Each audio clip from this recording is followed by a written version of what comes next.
નમસ્કાર દર્શકો, પ્રથમ ન્યૂઝ ચેનલમાં આપનું સ્વાગત છે। રજૂ છે આજના સૌથી મોટા અને તાજા બ્રેકિંગ ન્યૂઝ। ચાલો શરૂ કરીએ આજના મુખ્ય સમાચારો સાથે। 1 સપ્ટેમ્બરથી કેશલેસ સારવાર બંધ કરવામાં આવશે અને 8 નવા નિયમો આવશે સામે।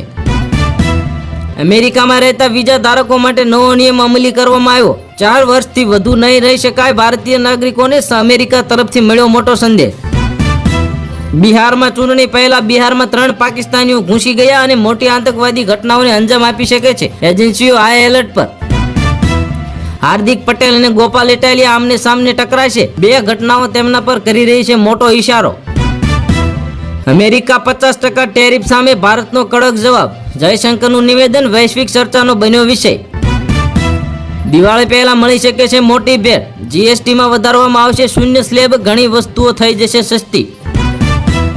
દિલ્હીમાં 20 કોલેજોને બોમ્બથી ઉડાવી દેવાની ધમકી। પોલીસ વિભાગમાં ખળભળાટ મચી ગયો। બોમ્બ ડોગ સ્ક્વોડ દ્વારા સર્ચ ઓપરેશન કરાયું ચાલુ। વેપારને હથિયાર બનાવવાની નીતિ સામે આવી।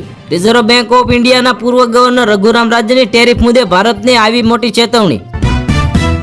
અમદાવાદ એરપોર્ટ પર 4 કરોડ રૂપિયાનો હાઇબ્રિડ ગાંજો જપ્ત। 2 લોકોની કરવામાં આવી ધરપકડ।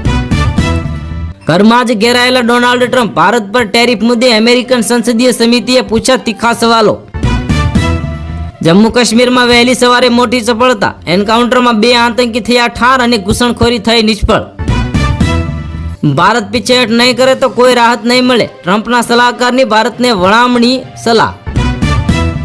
સરદાર સરોવર ડેમ છલકાવવાની તૈયારીમાં। સપાટી 135.65 મીટરે પહોંચી ગઈ। જળસંકટનું વિઘ્ન દૂર થશે। ગામડાઓ ડૂબ્યા, પહાડો તૂટ્યા અને હેલિકોપ્ટર દ્વારા રેસ્ક્યુ કરાયું ને કટારથી જ ડોટા સુધી વરસાદ પૂરથી જમ્મુ થયું બેહાલ। દીકરીના જન્મદિવસની ઉજવણી વચ્ચે કેક કાપ્યાની 5 મિનિટ બાદ ઇમારત થઈ ધરાશય અને વિરારમાં જ 15 લોકોના થઈ ગયા મોત। ટ્રમ્પે મોદીને ફોન કરીને 24 કલાકનો સમય આપ્યો હતો। ટ્રમ્પના આદેશના 5 જ કલાકમાં મોદીએ પાકિસ્તાન સાથે યુદ્ધ રોક્યું અને રાહુલ ગાંધીના મોદી પર પ્રહારો।